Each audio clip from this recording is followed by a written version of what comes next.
Meus irmãos, a paz do Senhor, boa noite. Nós estamos começando,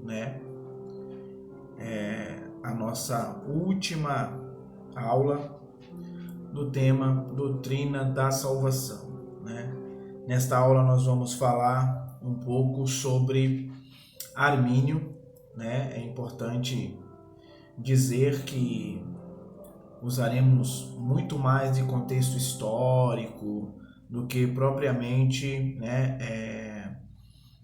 a ideia de textos bíblicos, porque essa parte é uma parte muito mais histórica para que a gente possa entender os conflitos que houve, entre as doutrinas, entre os teólogos sobre as suas ideias, Isso é muito importante, é de suma importância que a gente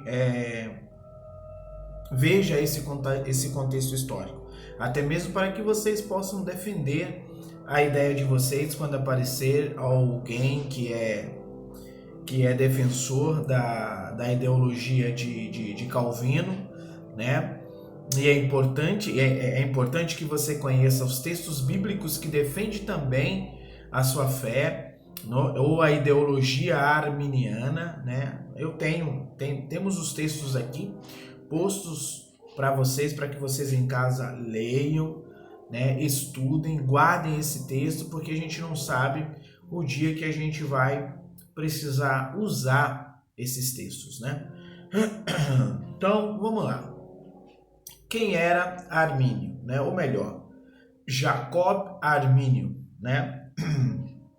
Armínio era um teólogo holandês, que foi estudar em Genebra,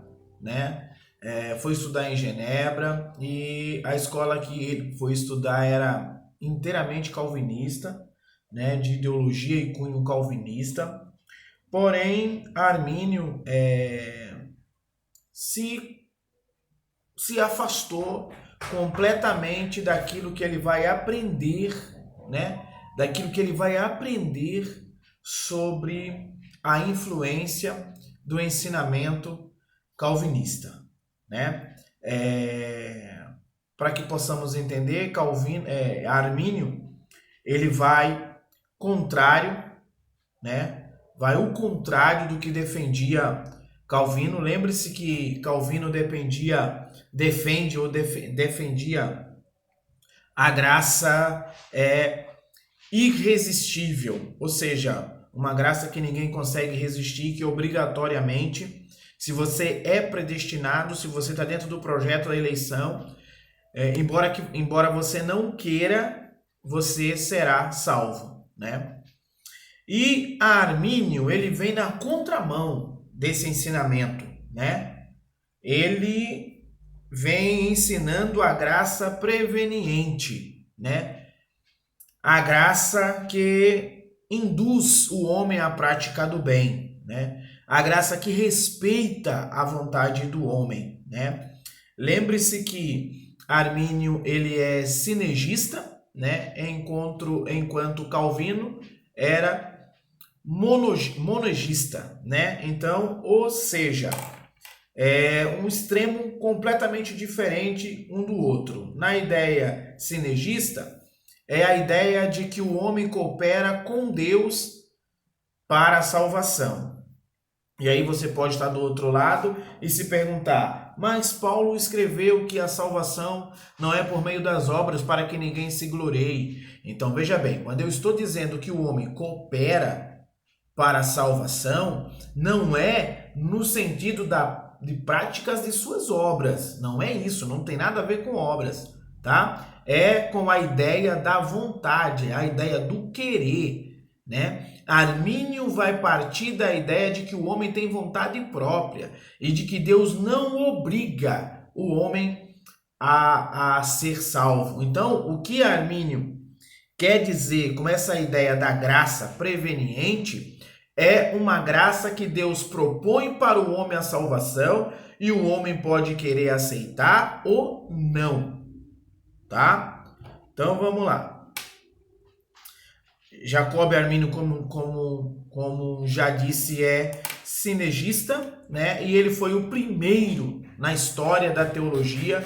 Jacob Armínio foi o primeiro sinergista da história, tá? Já expliquei para vocês o que é sinergismo e vocês já leram também na apostila calvinista da semana passada o que é sinergista, né? Sinergista tem a ver com a participação do homem na ideia da salvação. Então, ou seja, o homem e Deus trabalham junto para a salvação do homem. Lembrando que não tem nada a ver com a ideia das obras, irmãos. Não existe nada que eu faça que vá me fazer a ser salvo. Não é disso que está falando. Quando a gente fala da ideia de que o homem coopera com Deus para a salvação, é na ideia de que o homem trabalha com a sua vontade, com o seu querer, tá? Ponto. Vamos lá. Embora Jacob Armínio houvesse recebido formação reformada, né?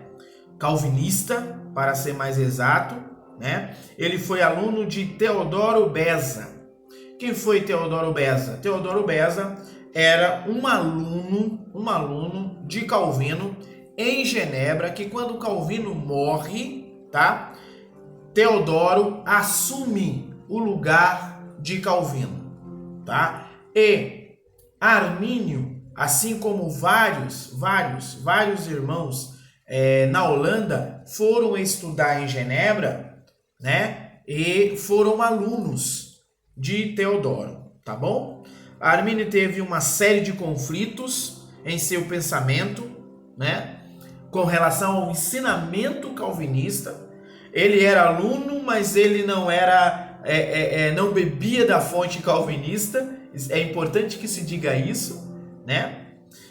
Nesse período, a Holanda vivia sobre, né, o domínio da Espanha, tá? Era colonizado pela Espanha, né? E vivia um conflito de querer ser livre, de querer ter a sua independência, tá bom? Então, ou seja, Jacob Armínio, ou melhor, vamos chamar de Armínio apenas, né? Armínio, ele vai surgir no cenário em que havia um conflito político, uma luta pela liberdade da Holanda. Aí você vai dizer, pastor, por que tem a ver Armínio com o problema político da Espanha, o problema político da Holanda? Você vai entender. É porque alguém vai usar esse problema político para acusar Armínio, né? Então, vamos lá.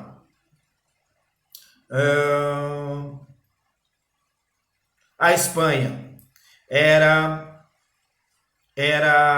dominada, né, inteiramente dominada pelo catolicismo romano, né, fiel ao catolicismo romano, e é óbvio, como colonizadora, quis implantar ou implantou, né, a ideia do catolicismo em suas colônias. Foi assim no Brasil, foi assim por onde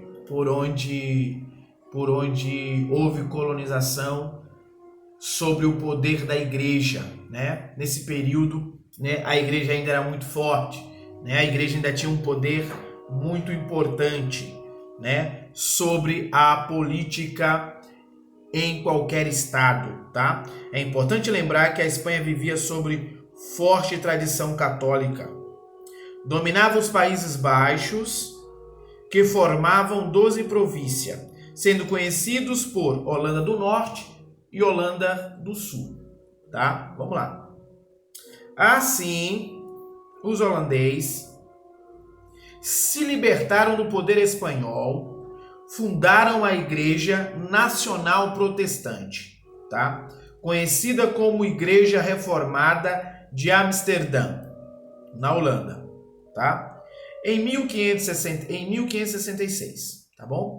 Armínio pastoreou essa igreja. O protestantismo holandês primitivo não seguia à risca a doutrina luterana e nem a calvinista. Então, ou seja, Calvino vai ser um teólogo muito importante no seu país, né? Muitos vão beber da fonte do Calvini, de Armínio, ou melhor, Armínio. Armínio foi um teólogo muito importante no seu país. Muitos vão beber da fonte de Armínio e se divorciar da visão luterana e principalmente da visão calvinista, tá? Publicamente, Armínio pregava nos púlpitos da sua igreja contra a visão de Calvino, tá? Contra os 5 pontos, pregava contra a ideia da graça irresistível, pregava a ideia em que Calvino apresenta um Deus que escolhe um grupo, um para ser salvo e outro para ser condenado, né? Armínio não entendia dessa forma, ele não via dessa forma, até mesmo porque a Bíblia não dá apoio a esta visão, né? Mais para frente nós vamos trabalhar um pouco melhor esse conceito, tá bom? Um texto base para que a gente pense, medite, é em João 3,16, porque Deus amou o mundo de uma tal maneira que deu o seu único filho, né? Então vamos lá. Como que eu posso apresentar um Deus que escolhe alguém para ser salvo e outros para ser condenado e assumo a tribuna de uma igreja e digo que esse Deus é amor? Não cabe, né? Então era contra isso que Armínio pregava publicamente nos púlpitos, negava a eleição incondicional, né? Ou seja, o que é uma eleição incondicional? Eu não tenho nenhum direito de dar opinião, né? Ou seja, Deus me obriga a fazer aquilo que Ele quer, e não é assim, tá bom? Não é dessa forma. Graça irresistível, a predestinação, segundo o seu entendimento, parte da interpretação de Romanos 9, tá? É cooperativa e não individual. O homem tem sua parcela de responsabilidade e o livre-arbítrio para aceitar ou não a tal graça. Essa é a visão de Armínio, tá? Então Armínio vai entender que a ideia de predestinação ela não é individual como prega Calvino, ela é coletiva, tá? É inserido a um grupo, não a uma pessoa. É importante nós deixarmos bem claro essa visão arminiana a respeito da graça e da salvação e da predestinação, porque nós vamos entender agora o que Armínio pensava sobre essa questão de predestinação, tá bom? Vamos lá? Você tem sua apostila aí, espero que você tenha lido em casa. Perceba que hoje eu não estou seguindo à risca, né, a leitura da apostila, por isso que é importante que vocês leiam a apostila em casa e acompanhem juntamente comigo, tá bom? Então vamos lá. A predestinação, tá? A predestinação no pensamento de Armínio, tá? A predestinação no pensamento de Armínio, tá? Deixa eu fazer aqui uma correção, que é importante isso aqui, tá? Então vamos lá. Ou melhor, nós vamos trabalhar aqui, primeiramente, nós vamos retornar atrás aqui, tá? Nós vamos trabalhar aqui na verdade, as perseguições ao pensamento de Armínio, tá bom? Nós estamos aqui. Armínio conseguiu, por um tempo, superar seus opositores, a ponto de ascender socialmente, ou seja, era bem visto, né? O grupo que havia calvinista na Holanda o pensamento arminiano, ou aquilo que Armínio pensava e pregava, por um período de tempo foi levado em conta, foi aceito pelas pessoas, foi respeitado, sendo nomeado para ocupar uma cátedra, tá? Na Universidade de Leyden. Então, ou seja, o que aconteceu? Armínio assumiu uma cadeira de mestre na universidade, né? Uma cadeira de catedrático, tá? Na universidade, em 1603. Entretanto, a tensão contra Armínio cresceu sob a liderança de um catedrático chamado, né, Francisco Gomero. Ele era ultra calvinista. Ele era um calvinista radical, né? A ponto de dizer que o calvinista, né, o calvinista que tivesse dúvida sobre determinadas coisas ou que não pregasse a dupla predestinação, era um calvinismo doente. Ele era radical, ultra calvinista. Então o que fez Gomero? Gomero começou a levantar acusações contra a vida de Armínio, só que caluniosas, tá bom? Diz que ele era simpatizante dos jesuítas. Lembra que eu falei para vocês, sobre a questão política que envolvia a Holanda, que era dominada ou colonizada pela Espanha, e que a Espanha era ultramente católica, romana, né? A religião que perdurava na Espanha era o catolicismo romano, e que a igreja nesse período ainda tinha muita influência, né?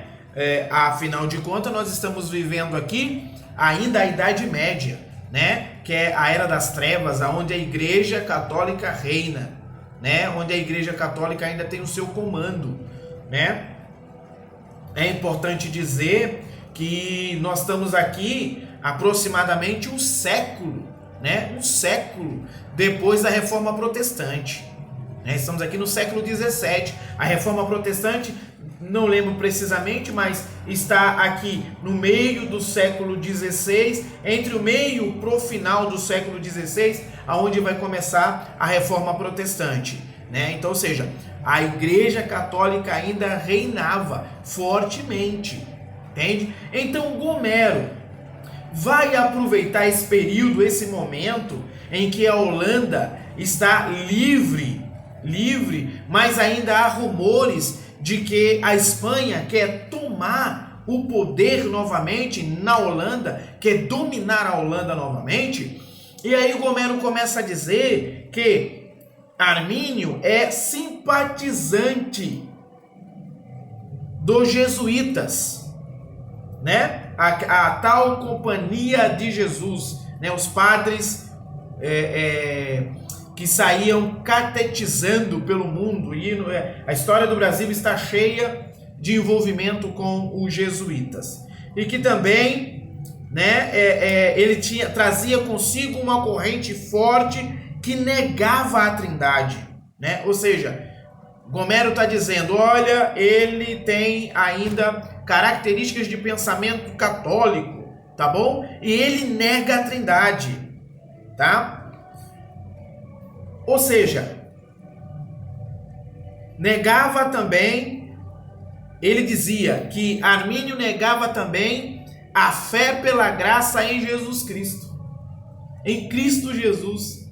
Ele negava que Armínio pregasse o lema dos reformados, ou da reforma, que era o quê? A salvação por meio da fé em Jesus Cristo. Pela graça sois salvo mediante a fé. Solamente la graça, né? É de graça, pela fé. Então ele vai dizer, Armínio nega esse conceito, ou seja, colocando não só os protestantes, mas também a opinião pública contra Armínio, né? Ele vai jogar a opinião pública contra Armínio. E por mais que Armínio tentasse, irmão, se defender, ele distorcia as palavras de Armínio, né? E a opinião pública contra Armínio cresceu, ainda mais quando ele vai dizer que Armínio apoiava, né? Armínio apoiava a Espanha no retorno para dominar a Holanda, né? Então aí foi o fim. Os políticos, a liderança política, todas foram contra Armínio. Só que tudo isso que Gomero falava era calúnia, era mentira, tá bom? E Armínio morre tuberculoso, tá bom? E até o dia da sua morte não tinham tirado o título dele de herege. Então, ou seja, imagina como morreu, qual era o sentimento que tinha Jacob Armínio quando estava prestes ao seu falecimento, né, irmãos? Então vamos lá, meus irmãos, vamos caminhar. Então vamos lá, vamos pensar aqui. A predestinação na visão de Armínio. É importante que os irmãos leiam isso aqui, irmãos, tá? Porque você pode falar para mim, pastor, mas a predestinação na visão de Armínio? Como assim? Né? Na Bíblia tem, irmão, predestinação.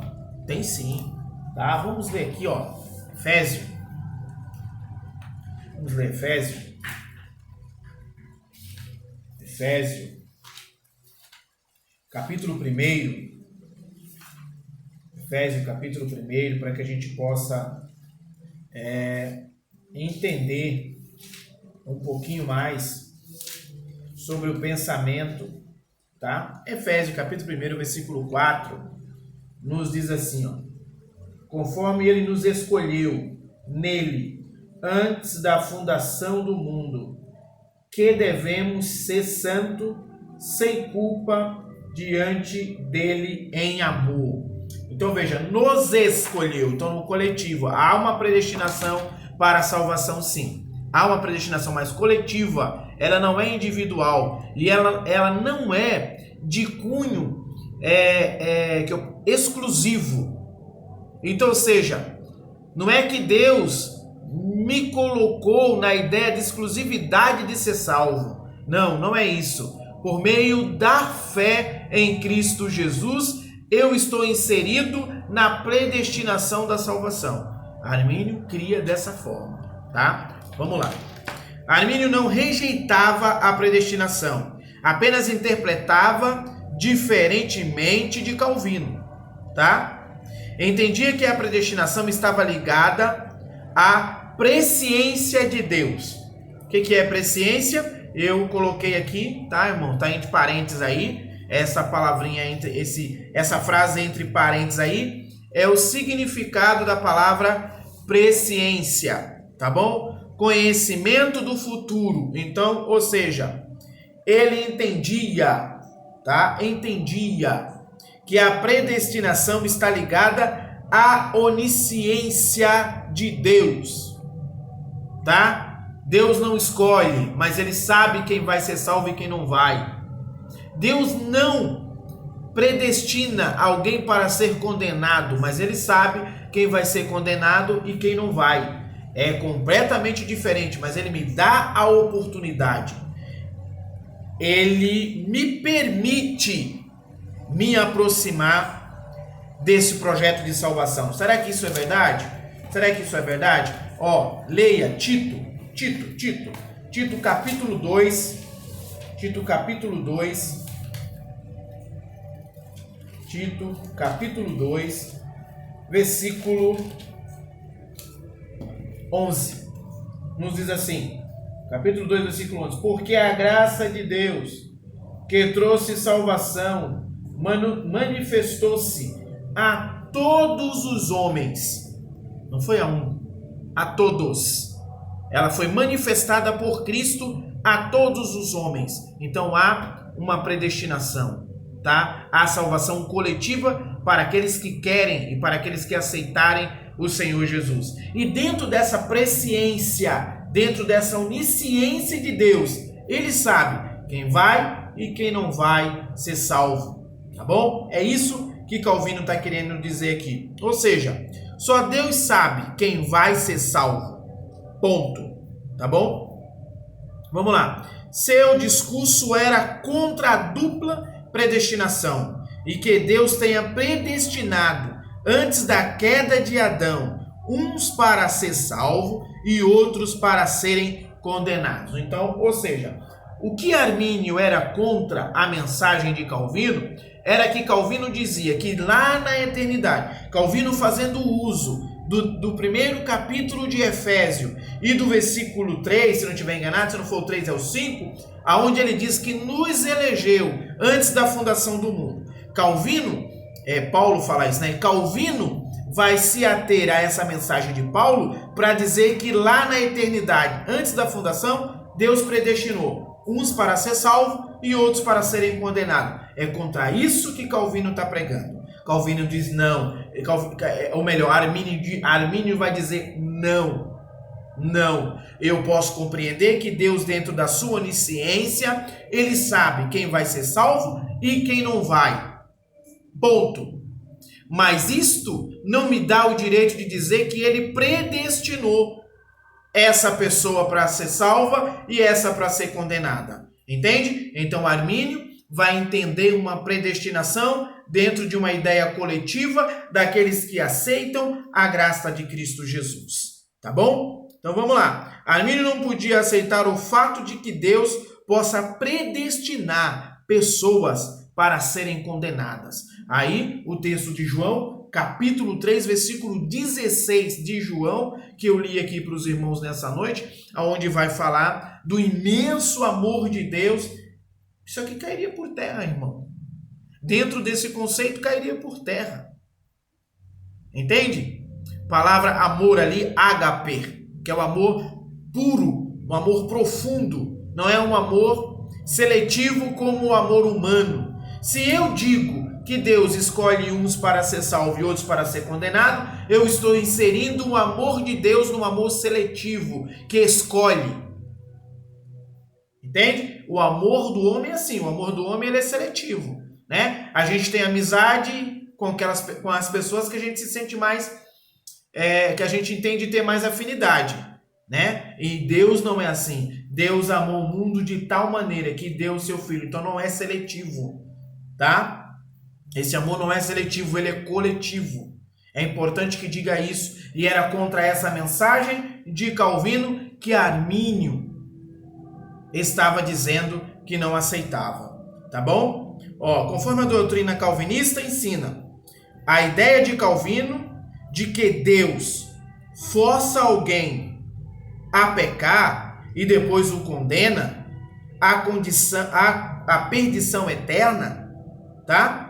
Não é aceita por Armínio e nem pela Bíblia. Porque Calvino vai dizer que a queda de Adão estava dentro da escolha de Deus, que Adão foi predestinado a cometer aquele ato. Ora, como é que Deus pode induzir alguém a ter tamanha queda que afetou toda a humanidade? Porque Calvino vai dizer que o pecado de Adão foi hereditário para todos os homens, né? Armínio também pensa da mesma forma, tá, irmãos? Se tem uma coisa que Armínio e Calvino pensam igual, é a ideia da depravação universal, né? Paulo vai dizer em Romanos que todos pecaram em Adão, todos pecaram em Adão. Então veja só, o pecado de Adão atingiu toda a humanidade, e por causa do pecado de Adão existe hoje toda essa mazela, tá? Toda essa destruição, toda essa maldade no coração humano, e assim sucessivamente. Se isso foi induzido por Deus, não seria justo Deus agora pegar um grupo que não quer aceitar a salvação ou melhor, não seria justo Deus agora pegar um grupo e dizer esse vai ser condenado e esse vai ser salvo. O justo seria Deus salvar todos no mesmo balaio, na mesma ideia, envolver todos na mesma graça. Porém, como Deus não tem culpa dessa queda, Deus não precisa fazer isso e não está sendo injusto da mesma forma. Entende, meus irmãos? Eu vou dar uma pausa aqui, meus irmãos, e eu vou voltar em seguida para a gente continuar esse assunto aqui e finalizar a nossa aula, tá bom?